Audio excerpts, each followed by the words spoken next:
من يقول آمنا بالله وباليوم الآخر وما هم بمؤمنين.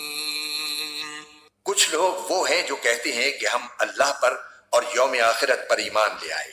حالانکہ وہ حقیقت میں مومن نہیں ہیں۔ سورت کے شروع میں پہلے مومنوں کے اوصاف اور ان کا انجام بیان فرمایا گیا، پھر ان لوگوں کا ذکر ہوا جو کھلے کافر ہیں۔ اب یہاں سے ایک تیسرے گروہ کا بیان ہو رہا ہے جسے منافق کہا جاتا ہے۔ یہ لوگ ظاہر میں تو اپنے آپ کو مسلمان کہتے تھے مگر دل سے مسلمان نہیں ہوئے تھے۔ سورہ توبہ کی یہ جو 67 نمبر آیت ہے اس میں کل منافقین کا ذکر ہو رہا تھا، اور اب اللہ تعالی نے اس سے آگے ان منافقین کی ایک اور بات کا ذکر فرمایا،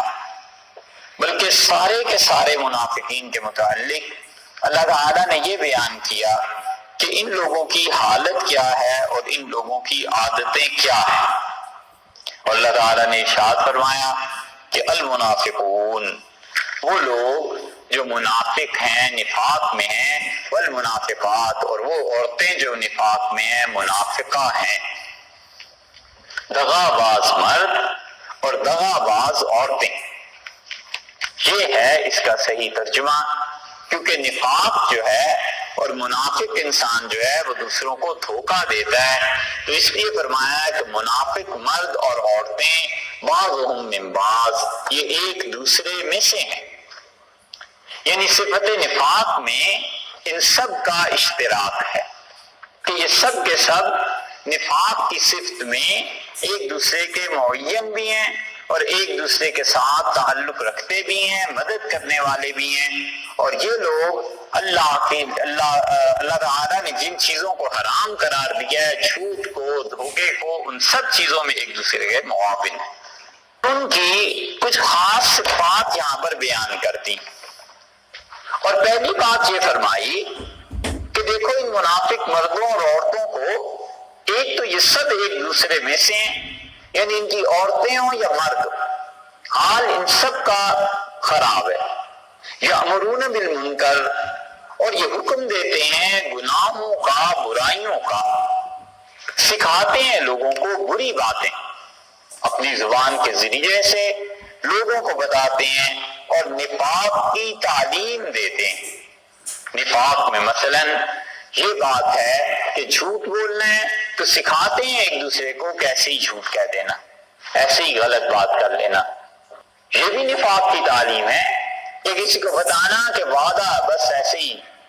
کر لینا، پورا کون سا کرنا ہے، یہ سب چیزیں۔ وَيَنْهَوْنَ عَنِ الْمَعْرُوفِ، اور دوسری بات فرمائی کہ ان لوگوں کو دیکھو یہ دوسری بری حرکت یہ کرتے ہیں کہ یامرون بالمنکر، ایک تو یہ کہ سکھاتے ہیں بری بات، وینہون عن المعروف، اور بھلی باتوں سے چھڑاتے ہیں، اچھی باتوں سے لوگوں کو روکتے ہیں۔ کوئی آدمی نیکی کا کام کرنا چاہتا ہے، اس کی نیکی کے کام میں رکاوٹ بنتے ہیں۔ اللہ نے حکم دیا تھا کہ تعاون کرو تقویٰ کے کاموں میں ایک دوسرے سے، اور یہ ان تقویٰ کے کاموں سے لوگوں کو روکتے ہیں، لوگوں کو منع کرتے ہیں۔ اور تیسری چیز یہ فرمائی کہ یقبضون ایدیہم، اور اپنے ہاتھوں کو روکتے ہیں، اپنے ہاتھوں سے خرچ نہیں کرتے اللہ کی راہ میں، بند رکھتے ہیں اپنی مٹھیوں کو۔ یہ تیسری صفت ان کی بیان ہوئی کہ یہ تیسرا برا کام ہے یہ جو منافقین کرتے ہیں۔ نسوا اللہ، انہوں نے اللہ تعالیٰ کو چھوڑ دیا، اللہ کو ترک کر دیا، اللہ کو بھلا دیا، فنسیہم، اور اللہ نے انہیں چھوڑ دیا۔ اللہ تعالیٰ کا بھول جانا یہ معنی نہیں ہے کہ واقعی بھول گیا ہے، مطلب یہ ہے کہ انہوں نے اللہ کو چھوڑ دیا، اللہ نے ایمان میں انہیں چھوڑ دیا کہ ایمان کے خدا توفیق نہیں دے گا، انہیں خدا نے گمراہی میں چھوڑ دیا ہے، اور ہدایت کا راستہ ایسے ان کے لیے ختم کر دیا ہے جیسے خدا بھول گیا ہے۔ ان المنافقین هم الفاسقون، اور بلا شک و شبہ یہ منافق لوگ یہی فاسق، یہ ان کو بالکل آغاز میں جو لے آئے ہیں ان کی صفت، ان کی تعریف بیان کرتے ہوئے، یہ اصل میں ترکیب آیت کی اسی لیے بدلی ہے کہ زور دینا مقصود ہے کہ ہم الفاسقون، یہی لوگ فاسق فاسق، وعد اللہ، یہ سب چیزیں پہلے گزر چکی ہیں، ان کی ان کرتوتوں کی باتیں کہ کس طرح منکر کاموں کو رائج کرتے تھے معاشرے میں اور نیکی سے منع کرتے تھے، اور کیسے خدا کی راہ میں خرچ نہیں کرتے تھے۔ ان المنافقین فی الدرک الاسفل من النار ولن تجد لهم نصیرا۔ یقین جانو کہ منافق جہنم کے سب سے نیچے طبقے میں جائیں گے اور تم کسی کو ان کا مددگار نہ پاؤ گے۔